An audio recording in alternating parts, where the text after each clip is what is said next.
People talk, but some never listen.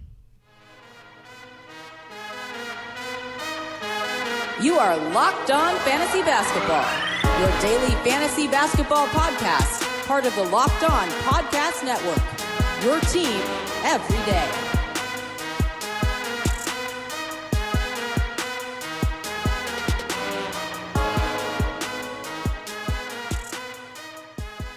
Hello and welcome to the Locked On Fantasy Basketball podcast, brought to you by Basketball Monster. My name is Josh Lloyd and I am the lead fantasy analyst at basketballmonster.com and at Yahoo Sports Australia. And you can find me on Twitter as always at redrock_Beeble and on Instagram at Locked On Fantasy Basketball.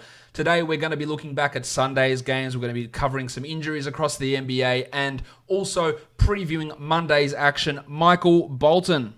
Let's get to it. Let's get to it indeed. For those of you watching on video, and even those of you listening, you can't see it if you're listening, but you can always go and check it out. You can see this beautiful mustache that I've got happening here. This is all for Movember to help support men's mental health and cancer. In the link again in the show, you will see the link to donate to help me raise funds there. I'm looking for $500 as my goal at about 70 or 80, I think, at the moment. So looking to get to that goal for me to grow this monstrosity out of my face for the entirety of this month. So go into the link, click that, and you can help support my men's health awareness initiative. Well, it's not mine, but I'm participating in it. So go and do that if you want to see this handlebar mustache really take shape. Let's look at what happened in the NBA on Sunday, where there were some interesting performances, no doubt. And we will start by looking at the Chicago Bulls and the Indiana Pacers. The Pacers get the win, 108-95. They were missing their starting front court of Miles Turner. Of course, Miles Turner and Domantas Sabonis and Victor Oladipo is out. But it's fine when you're taking on one of the worst coaches in the NBA, Jim Boylan and his shitful Chicago Bulls. Big win for the Pacers. Let's look at the Bulls. 27 minutes for Tomas Satoransky, by far the best point guard on this team. Chris Dunn and Kobe White, whatever, but Satoransky needs to be playing more than that. He's providing barely enough value. The usage is low. He is still hitting his shots because he was at like 31% before today's game. And if you check my waiver wire show that I did earlier today, I actually went through those numbers and said he's bound to improve. Hit 67% here, but it's the 9 assists that are good. It's the 2 steals that are good. He has limited upside, but strong enough floor value in those assists and steals, and hopefully soon enough percentages. Levine, 21-6. He's just not a good on-court player. Those numbers are okay. He's just not good as a winning type player. While Wendell Carter Jr., probably the Bulls' best player, 20-10. But of course, why would you only play him 28 minutes? It must be his thumb, or it's the fact that the coach has not got any idea. Hey, maybe it's both. 20-10, 90% shooting. A weird 2 of 6 from the free throw line for Carter, but he has looked fantastic at least the last 3 games. Lauri Markkanen has been shit. That's the word I'm looking for. 11-6 in 29 minutes. No defensive numbers. 3 of 9 from the field. He can't hit a shot. Now, I push back against fan bases, and maybe I push back extra hard against Bulls fan bases because I used to be a Bulls fan. But the amount of daisy chaining over Markkanen's big muscles in the offseason, this offseason and last offseason, was nauseating. Like, I've always said that this bloke's ceiling is significantly limited by his lack of defensive ability. His passing is a real problem, and now the shot's not going in. If the shot's not going in, he's not a good NBA player, and that's exactly what's happening at the moment. But saying all of that, he's still a buy low option here because we're looking at a guy that shot isn't falling, and it is going to get better, but Boylan's lost trust in him. He's got another option behind him in Thad Young, who is closing games over Markkanen, and that's putting a real clamp on him. Now, I'm not dropping Lowry anywhere. It is quite a buy low option, but those of you people who were thinking, this guy's top 20 upside sort of guy, I didn't think it was ever going to happen because the lack of defense and passing is a real concern, and we're seeing that now, and when the other stuff falls off, it's a real problem. Speaking of real problems, Otto Porter, 4 points on 10 shots. That is horrible shooting. 1 of 10 is bad. He had a 1-1. He had 3 assists. So if he goes 4 of 10 or even his standard 5 of 10 in this game, 12, 3, and 3 with a 1-1 is passable. I am not dropping Otto Porter, and if he's available, I'll add him. It's not good. There's no doubt about that, and the Bulls' next set of games is a back-to-back, and they're probably going to do some nonsense and limit him, especially considering he sprained his ankle in this game, stayed in the game, but now is day-to-day. So there are concerns, but I am not dropping him, and I am adding him if he's available. Kobe White still rostered in 41% of leagues. He's getting worse every game. 1 point on 6 shots, 4 rebounds and 2 assists, and is nowhere near ready to be a big-minute starting caliber guy. For the Pacers, Jeremy Lamb, 11 and 6, but the 5 assists and 3 blocks are really intriguing here. 9 of 9 from the free throw line for Lammy. He is a guy that should be rostered at all stages here. Now, when Oladipo eventually comes back, he's probably going to get hurt, but for now, you love it. While Malcolm Brogdon continues to be amazing. 22, 3 and 7, 60% shooting. I believe he's missed one free throw the entirety of the season, just putting up massive numbers. Now, you could say he's a sell high. It's like a dog's balls situation. You know that he's a sell high, but everybody else knows that he's a sell high. So while he's giving you top 12, top 15 production, there's no one who is giving you a top 15 player back. No one is doing that. So why not write it out? Just take your first round production for the next, borderline first round production for the next 3 months. Oladipo comes back and maybe he sticks as a top 40 guy. Maybe. And then you get that, rather than if you're not going to be able to get that trade back for a Beal or for an Irving or someone like that. I just don't think that's going to be possible. So while everything is screaming sell high, sell high, sell high, everybody's understanding that Oladipo is going to come back. So I just write it out and then see what happens when Vic actually does return. Big game from TJ Leaf, 13 and 15. Don't rely too much on that. While the man, the dart, Goga Bitadze. Problem with my Gogo-mobile. Gogo-mobile? No, not the dart. Not the dart. Not the dart indeed. 19 minutes for Goga, 9 points, 4 rebounds, 1 3 and 4 blocks. He got into foul trouble, actually fouled out, but those blocks are super sexy. I will be interested to see what happens next game. Turner's going to be up, but if Sabonis is back, do they start Bitadze and Sabonis in the front court, or do they go back to Leaf or Jakar Sampson at power forward? Regardless, Bitadze does have some short-term streaming value. Sampson started this game 4 and 4 in his 19 minutes with Leaf moving back to the bench. They also ran such an interesting lineup. 3 TJs on the court. They had TJ Warren, TJ Leaf, TJ McConnell, and 2 Holidays, Aaron Holiday and Justin Holiday. Just absolutely done for the lulz. And there was nothing really to take away from it, apart from that it was really funny. TJ Warren, good night from him. 26, 5 and 3, 38 minutes. It's a lot of minutes. Had a hip issue at the end, but returned to the game. He's been shit to start the season. He's going to be inconsistent, but probably still should be a 12-team league guy. Let's move on now to the next game up. We're looking at, which game was this? It was the Rockets and the Miami Heat. Just disgusting here from Houston. 129 Miami, 100 Houston. This game was over halfway through the second quarter pretty much. So it is hard to get too much of a read on everything. Harden played 26 minutes, 29 points on 14 of 14 from the line. Actually, one of his better field goal percentage nights, which is saying something, and still shot just 43%, but it was just shit from everybody. Westbrook, 10, 4, and 6 on abysmal percentages with a 1-1. 23 minutes for Clint Capella. I think he's a buy low. That's been 2 duds in a row. 5 and 7. He is better than this. This is a real buy low. Gordon remains nowhere near a 12-team league guy. He started over Daniel House for God knows what reason. House has been significantly better than Gordo all season. I think House is more of a 14-teamer, as is Gordon. Versus must roster guys. 19 minutes for House here. Westbrook's probably going to sit out Monday's game as well due to it being a back-to-back, so that could give some short-term value to House and to Gordon and to Austin Rivers, but really just a disaster. Chris Clemens probably the only bright spot. 16 points in 22 minutes with 4 triples. We know this bloke can score. Finding a regular rotation role is the key. Can he get it over Ben McLemore? You'd think at some point he would, although McLemore himself wasn't terrible. 14 points on 7 shots. For the Heat, an extra complication to their rotation today because James Johnson, he came back, and guess what? He made us proud.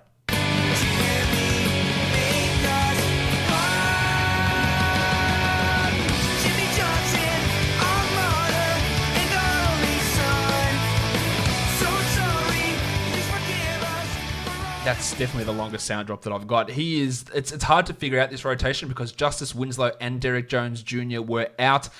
So does Johnson fit into the rotation when those guys come back? It's hard to say. Winslow's ahead of him, but will Jones be ahead of him? Johnson had 17 points in 22 minutes, 58% shooting, 26 usage. Looked good, but just hard to see where it all fits in. Butler, 27 minutes, 18, 7 and 9, 4 steals and a block. Because he's my butler. Started to ramp up the usage, and with him turning it up, it was not a good night for Kendrick Nunn. 19 minutes for Nunn. He did have foul trouble.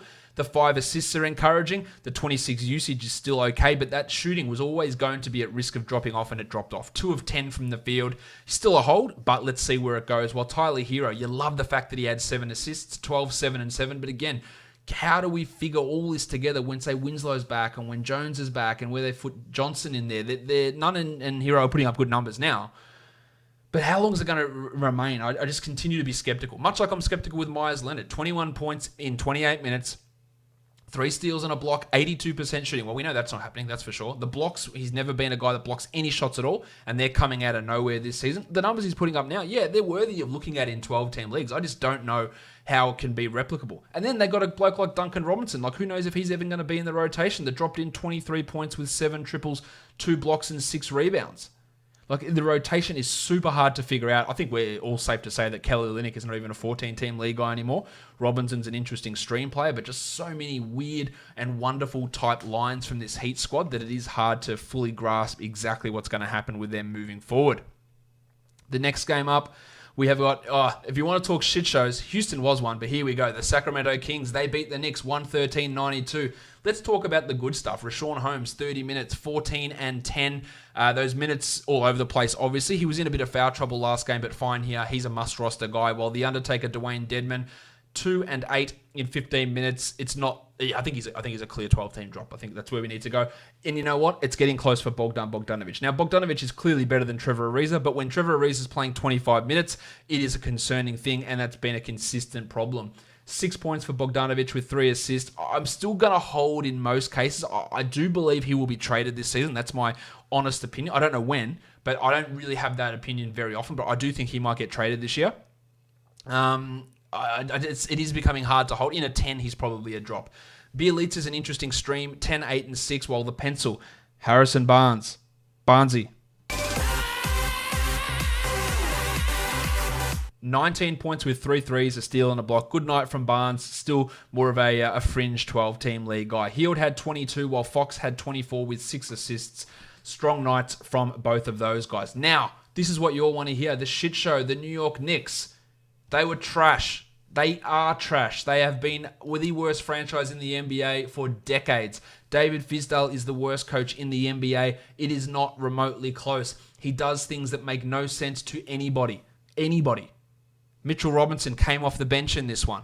Bobby Portis started, and then Robinson played the most minutes he's played. 25 minutes for Robinson, 10 and 5 with 2 blocks.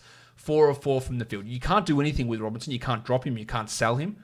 But it's a frustrating scenario. Portis, he's not good. Like, who would have thought that Portis and Randall and Barrett and Morris, like, that combination wouldn't have worked together? Like, who could possibly have thought that? Everybody, when free agency happened, we thought they're going to start these dickheads ahead of the guys they should be developing. Portis 2 and 6 in 20 minutes. He's really just a fringe 12-team guy. He's more of a points league player. We also had Alonzo Trier, who was out of the rotation for 3 consecutive games, come in and played 24 minutes. It's not quite better than Luka Doncic in this one, but 11, 4 and 4 for Trier. It's just impossible to know where this rotation goes on a night-to-night basis. The Fort, Kevin Knox, was piss poor. 2 points in 21 minutes. And if you think that his confidence hasn't been rocked by the coaching shenanigans, then I think you're clearly mistaken. Big night from Marcus Morris. 28 and 6, 4 triples. He is a massive sell high to me. I don't see it lasting. He's not contributing to winning basketball. He shouldn't be getting this many minutes. He's absolutely a 12-team guy for now. I'd grab him, I'd have him, and then I'd try and get rid of him for any sort of top 100 guy that I can get. Julius Randle is massively struggling. 8 and 7 in 27 minutes. He's not as good as people thought he was. Even I overvalued him in the preseason. I had him about 60 or 65, and people told me that it was crazy. He should have been like a top 30 guy. I was obviously off on that. I was right that he wasn't a top 30 guy, but even top 60 struggling. He cannot handle this role. While Frank Ntilikina started, and of course he played 15 minutes, 2, 2, and 3. Frank is not a good fantasy player. But let's go down to the real issue here. RJ Barrett, 41 minutes, 22, 5 and 3 with a 3 and a block. Continues to kill your percentages. 40% on 20 attempts, 56 from the line. He is leading the NBA in minutes as a rookie. All right? And there'll be people of you who listen to this and disagree. These young blokes are so soft. They need to get harder. He's only 19. That's cool, but why? Why does he need to play 41 minutes? Why? Kevin Knox is 21. He's playing 20 minutes. Like, why do we need to put him out there and risk injury, risk repetitive stress-based injuries that countless studies have shown are the result of playing excess minutes and excess workload? And then for this absolute dickhead to come out and say, oh, he's 19. Sprewell played 42 minutes when he was 19. Why can't Barrett do it? Mate, things have changed. There's plenty of things have changed. Your house still made out of asbestos? Maybe because people realised it wasn't good. So playing your young blokes, burning them out, playing minutes in a non-competitive game so you can get him out there and to show that your dick's bigger than everyone else is ridiculous. And you can tell me, oh, you don't know anything about coaching, Josh. Fizdale's a better... That's fine. I'm not a coach. I can see stupidity when it's in front of me, and this is stupidity, and Fizdale will not last the season with the Knicks. It's simple as that. As for Barrett, man, the fantasy value is great, apart from the percentages. We love this. But the risk of an injury is significant. The risk of fatigue-based injuries is significant. And you can't deny the studies and the proof that have shown that. It's as simple as that. And it is coaching malpractice for him to continue to do this. He is, I don't know if he's daring to be fired because he's never done anything that deserved being hired in the first place. But this is a disaster, absolutely in the making from Fizdale. And you know what? Take that for data. The next game we look at, the Lakers and the Spurs. Big win for the Lakers on the road, 103-96. Tone Davis, 25 and 11. LeBron James, another triple-double. LeBron James. 21, 11, and 13 with 2 steals. Bad shooting from LeBron. And so much talk even before this game. LeBron, man, these free throws, is it real? Well, maybe not, because he had 5 of 10 from the line here. Dwight Howard, man, Dwight Howard looks good. Maybe I was wrong. I think I was wrong on the signing of Dwight Howard in the preseason. He looks so much different than what we'd seen the last 2 or 3 years.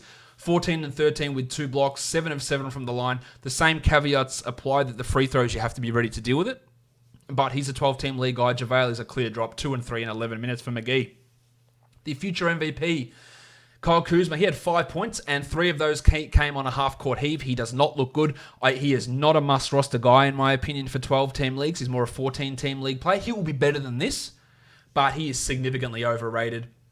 Strong game from KCP and Avery Bradley, 30 points combined, but then Bradley suffered a knock on the knee. They're calling it a leg contusion. He looks to be fine moving forward, but how that all works with Caruso, with Bradley, with KCP, with Rondo, with Daniels, with Cook, when Rondo's back, is going to mean that none of them have our fantasy value at all. Danny Green, 3 points in 23 minutes. I don't believe he is a must-roster guy.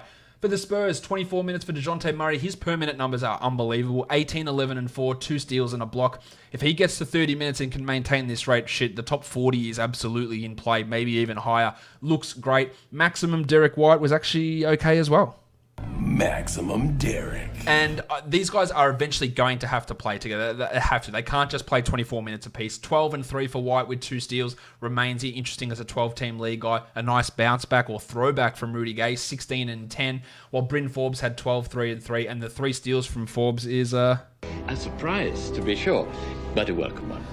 Shit night from Aldridge, not a great one from DeRozan either. I talked ad nauseum about drop-offs coming from Aldridge. He's had a couple of real stinkers lately. He is 34 years of age. This stuff is to be expected.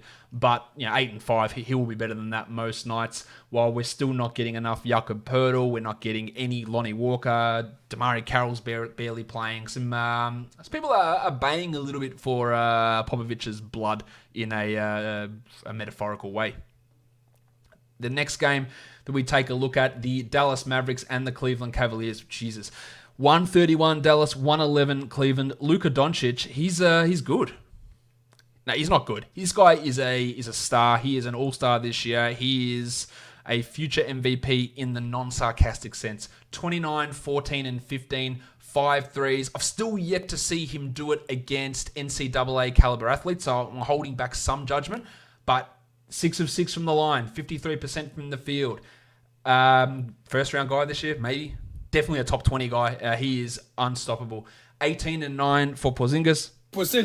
With 6 blocks. Well, Delon Wright, only 8 points. But you drafted Delon Wright to get you steals. He got 2. To get you assists. He got 6. That's fulfilling the brief. That is exactly what you wanted from him. While the burner, Jalen Brunson, the minutes are all over the place, but 14 points with 6 assists for Brunson. If this was what he does every night, then it's a 12-team league guy, but he's just as likely to play 18 minutes in the next game. Dorian Finney-Smith went back to the bench to accommodate Brunson, while Dwight Powell wasn't the best night from Powell. I still think he's a 12-team league guy, 9 and 4, but the minutes did push up to 27. And then you got Seth with 13 points and Hardaway with 12, but really this team is Doncic and Porzingis, and the Mavericks look bloody good. It is the Cavs, though, but to be fair to them, Kevin Love, he's still good. 29 and 8, 5 triples, a steal and a block, 6 of 6 from the line. Much like talking about selling Malcolm Brogdon high, it's pretty bloody hard to do that with Love because everyone's going to have the same reaction. Oh, he's going to get injured. So why not write it out? You got him in the 50s or the 60s. He's giving you top 20 value. Imagine it lasts until February. Like that's given you such a huge advantage. And if he gets hurt, it gets hurt. But if you trade him for Kelly Oubre, who might be the 60th or 70th best player, like what's the point of that? I would rather roll the dice on a bloke like this when you can't get fair value back in a trade for what he's actually doing. I'll just roll it. Darius Garland was benched at times in this game, started, but played 26 minutes.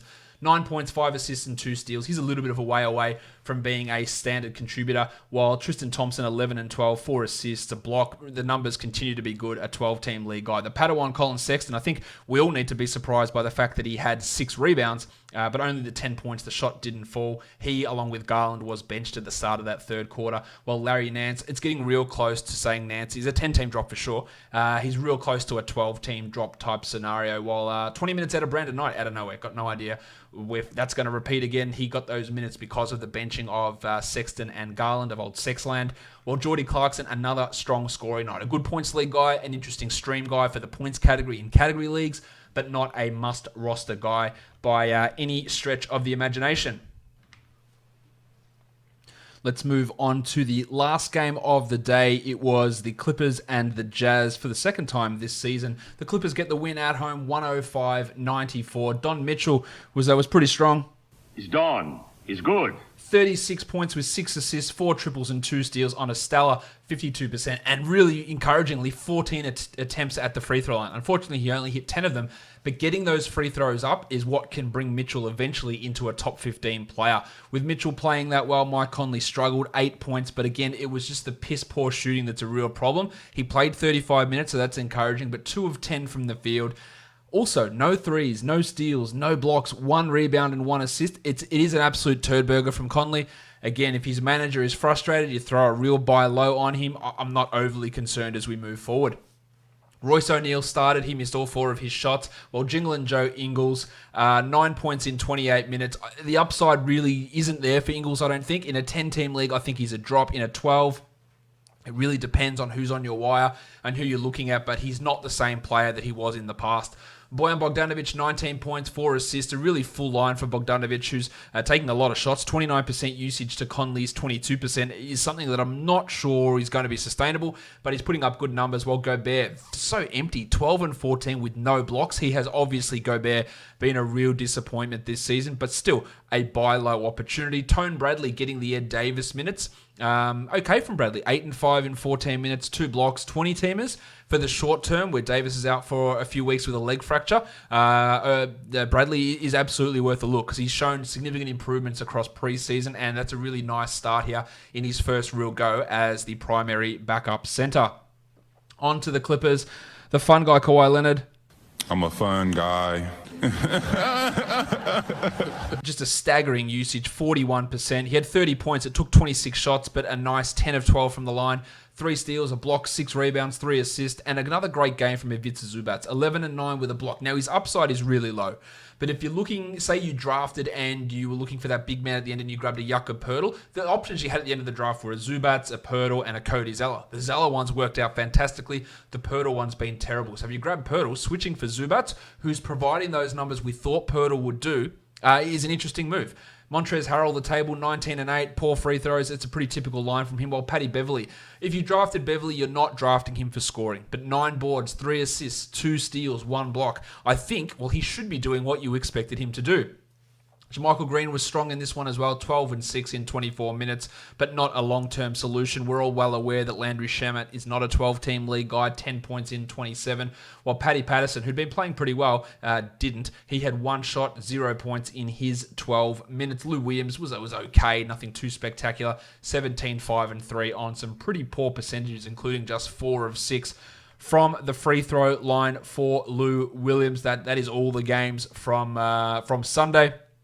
Just some quick injury news for us to look at here. Jaren Jackson Jr. dealing with a knee issue. He's doubtful to play Monday. That's nothing to be concerned about long-term, thankfully. Grayson Allen also out on Monday with an ankle problem. Derrick Rose, an interesting one. He's been playing really well. He's been a 12-team league guy, but then he sat down the end of a game and he said he had hamstring soreness. And they said, look, if the game was close, he would have come back in. Well, since then, he's missed 2 games with that same hamstring. We can never trust anything injury-related with Rose. Whatever it is, no matter how minor it seems, it's going to cost him time. That's just where he is, and that is just how his body responds to all these things. So he can say whatever he wants, I'm fine. Well, he was fine 5 days ago and he hasn't played since. So that is obviously an issue. We're still holding him. Of course, the Pistons are without Reggie Jackson for the next 4 weeks without back injury. So their backcourt, it's going to be the Shark-Duck combo. Kennard and Bruce Brown in there with both Timmy Frazier and Derrick Rose, or all three, Rose, Frazier, and Reggie Jackson all out for Monday.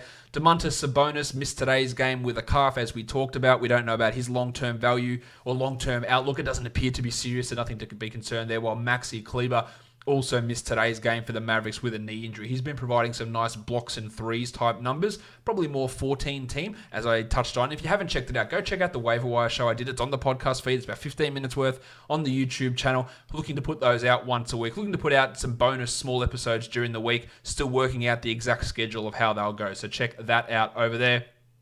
Other injury news, Otto Porter sprained his ankle today. He thinks he'll be fine, but of course it's Porter and the Bulls have a back-to-back, so if he missed a game there, I wouldn't be surprised. D'Angelo Russell, he is questionable for Monday with his ankle issue. Draymond Green is going to miss at least the next 3 with a finger ligament issue, and then late in the Lakers game, Avery Bradley took a kick to the leg. It's called a lower leg contusion. He has had leg issues in the past, mainly his groin, but that is something for us to watch. If he is out, that just means more minutes for Caruso, for Cook, for Daniels, for KCP, for Danny Green, just a whole bunch of middling options who will come in and not really provide all that much from a fantasy perspective. All right, and that will wrap it up for all of the action from Sunday. Let's transition now, flick over to DFS and talk about the 6 games we've got coming up on the Tuesday.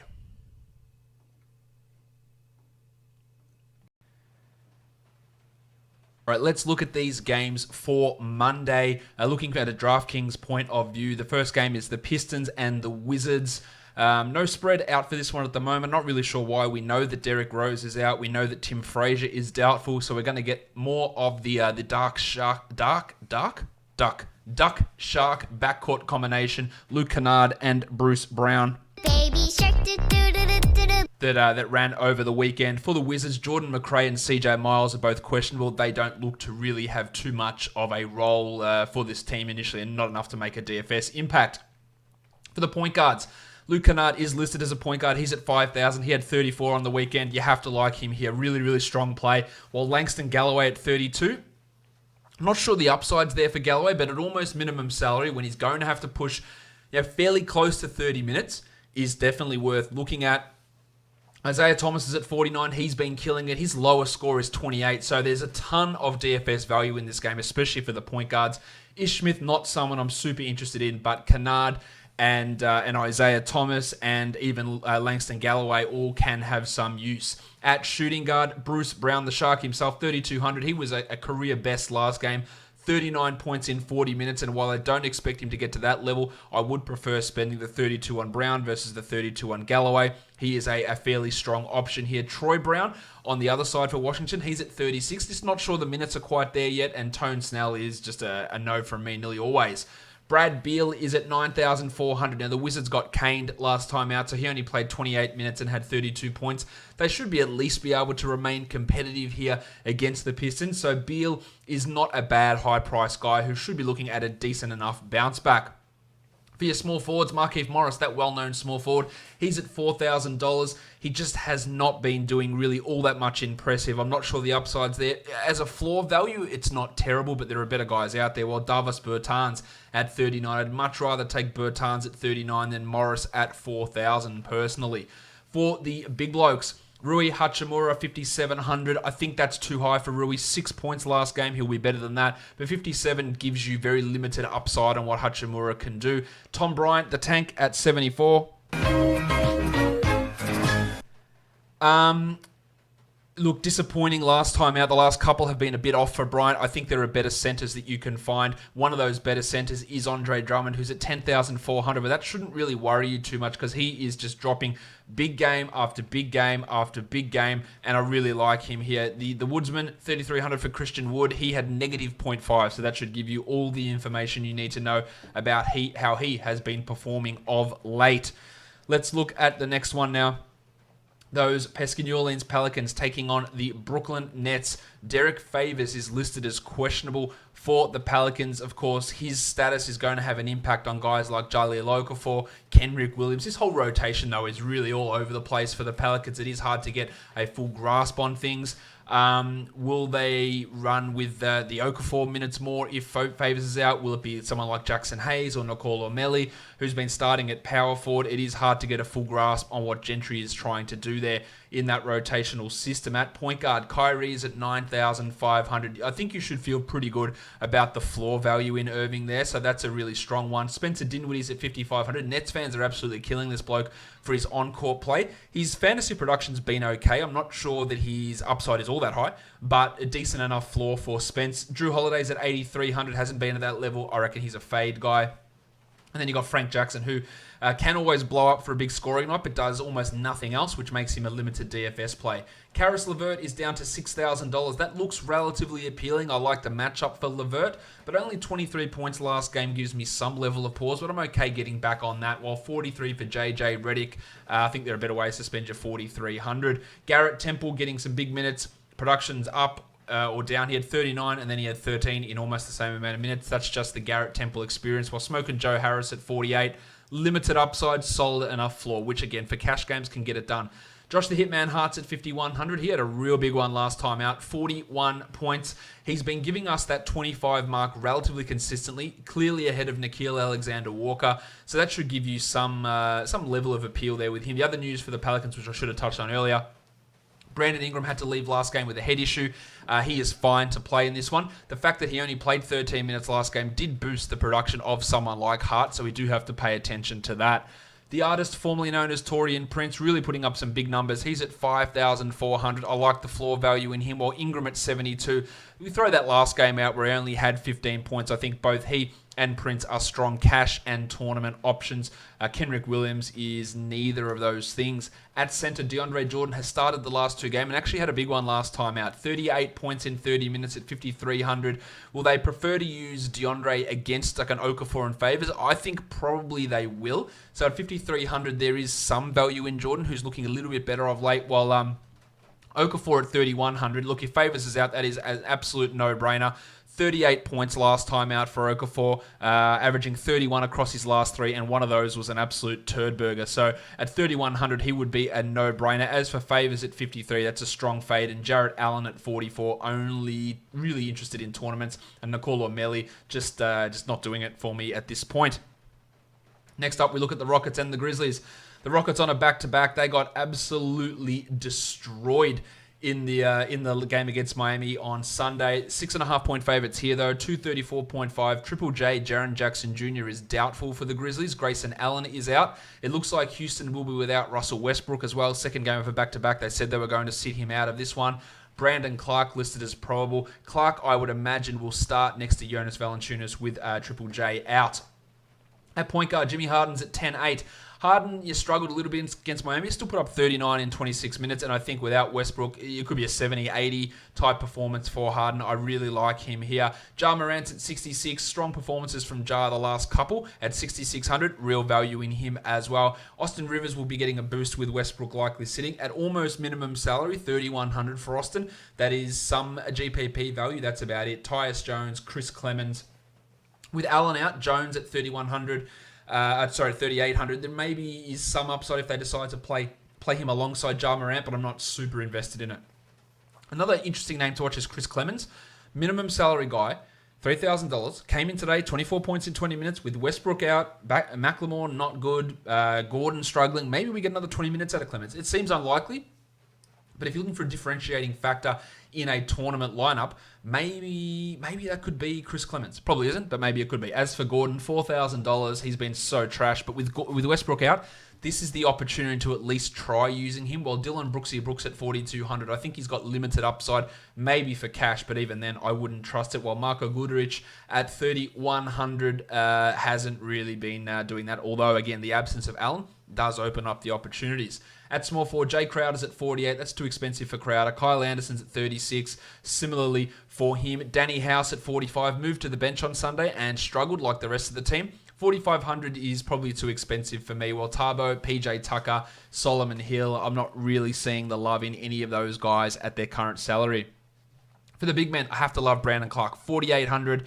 Real 40-point potential here with Jackson out. Steals, blocks, rebounds, scores, does it all. Really, really like him here. While Capella has been absolutely shitful. He's at 6,200, but it's a big $900 price drop. People will be off him like in droves. So that is an opportunity to pivot there onto Capella, and I think that's worth looking at. While Valanciunas at 6,000, I'd rather take that 6,200 on Clint than the 6,000 on Jonas. And then you go to Bruno Caboclo, who's going to fill in a little bit, I would imagine, for Jaren Jackson. He's a minimum salary guy, and I reckon you can leave him as a minimum salary guy. All right, let's go on to the next one now. We're looking at the Milwaukee Bucks and the Minnesota Timberwolves.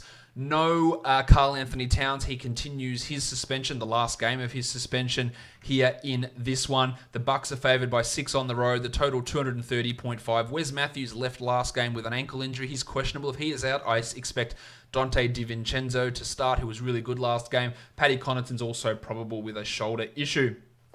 At point guard, Jeff Teague. My name is Jeff. Jeff Teague is at $6,000, 46 points without Towns last game. You have to really like him here. While Bledsoe starting to get it together, 6,100, but at that $6,000 price point, I would take Teague over Bledsoe pretty comfortably. Shabazz Napier's at 39. Yeah, not really. Georgie Hill doesn't do it for me. While DiVincenzo at 3,000, an interesting GPP guy on the hopes that Wes Matthews doesn't play. At shooting guard, Wiggins at 67. I actually like it. No Towns, almost 40 last game for Wiggo. That's a strong option. Chrissy Middleton's at 68. I would take Wiggins over Middleton for this Monday slate of games. Jarrett Culver with 29 garbage point special situation for him last time out, so I'm not really buying into that one. Paddy Connaughton, Josh Okogie, Wes Matthews, no.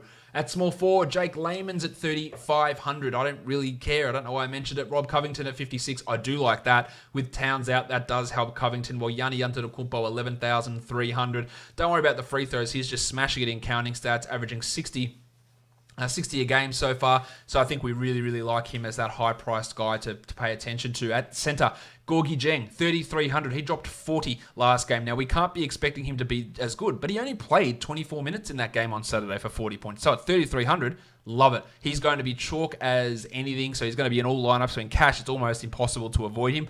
And that just opens up so many other possibilities.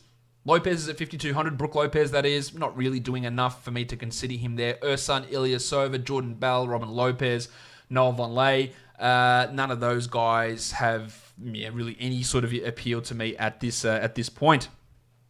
The next game is the Philadelphia 76ers. No Embiid in this one for the Sixers. Traveling to take on the red-hot Phoenix Suns. The Sixers are favored by 1 on the road. The total 223. Kelly Oubre has been listed as probable. Of course, the Suns are without DeAndre Ayton. Doesn't matter. They've got Aaron Baines. Well, Trey Burke is questionable. He's not a rotation player anyway. At point guard, Richardson's at 4,600. Joshy, love the floor there. Real strong cash option. Ben Simmons at 8,500, the Peacemaker. He gave us 48 in the last game. No worries with him for cash play as well. Devin Booker's at 79. Booker hasn't really been at that level. I think this is a fade type scenario with Simmons on him, while ravishing Rick Rubio at 6,500.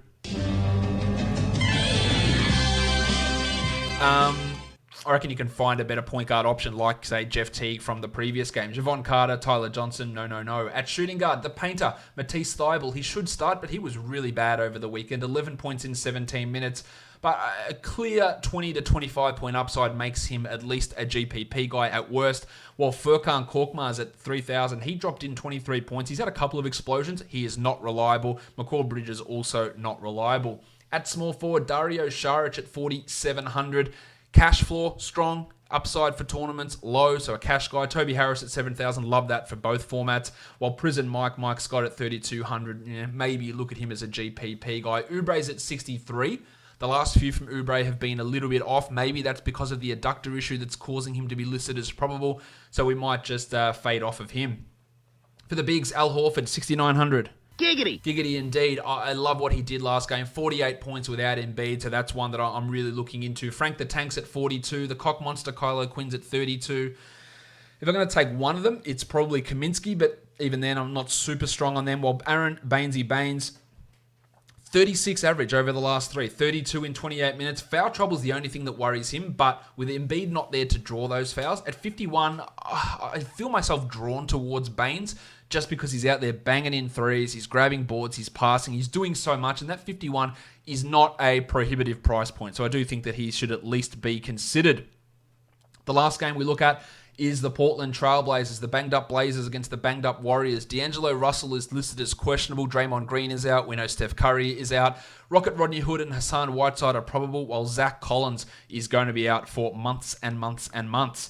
At point guard, Alec Burks is at 3,900. He has not got it done. Only a tournament guy, while Anthony Simons is not really doing it for me. D'Angelo's at 8,600. First game without Steph, he dropped 49. That's good at 8,600. Do we trust it? God, no, we don't. We look at him as a tournament guy. Christian James McCollum at 61. Only tournaments as well. While Lillard's at 89, he is just smashing out big game after big game after big game. Love the consistency, love the upside as well. Really strong on Lillard here. At shooting guard, Damian Lee at 36. I don't mind that as a cheap cash option. You've got your Jengs and those sort of guys who are good plays there too.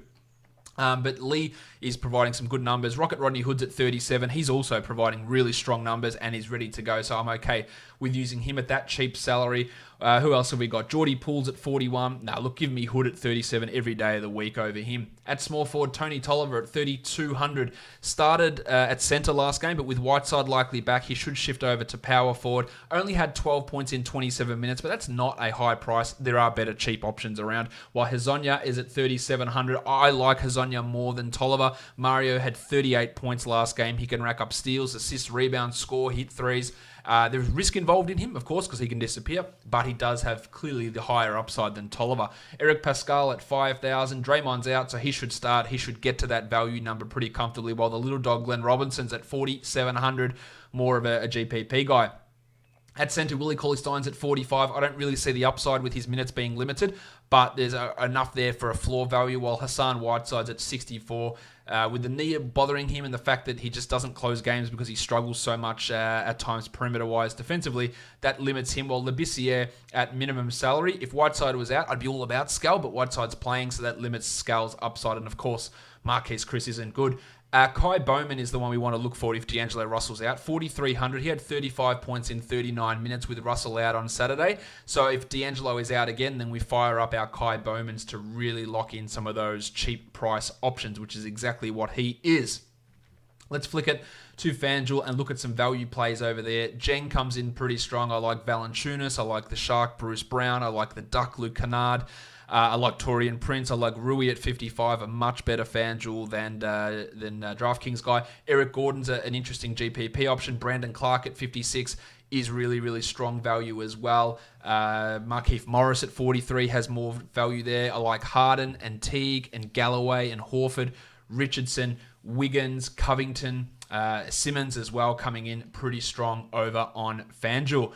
Guys, that'll wrap it up for today's podcast. Follow me on Twitter at @redrock_Beeble and on Instagram at Locked On Fantasy Basketball, and subscribe to this podcast, Apple Podcasts, Google Podcasts, Stitcher, Spotify, and support Movember. Look at this great mustache that I'm growing. You can find the link in the show notes on the podcast and on YouTube as well. Guys, we are done here.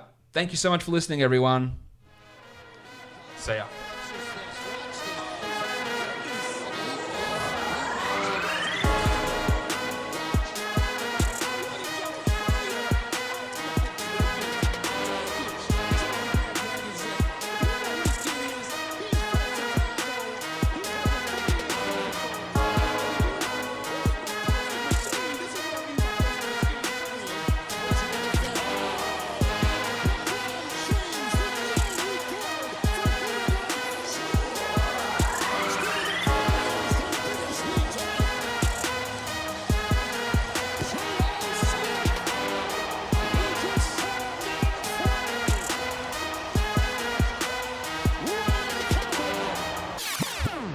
Andre Drummond.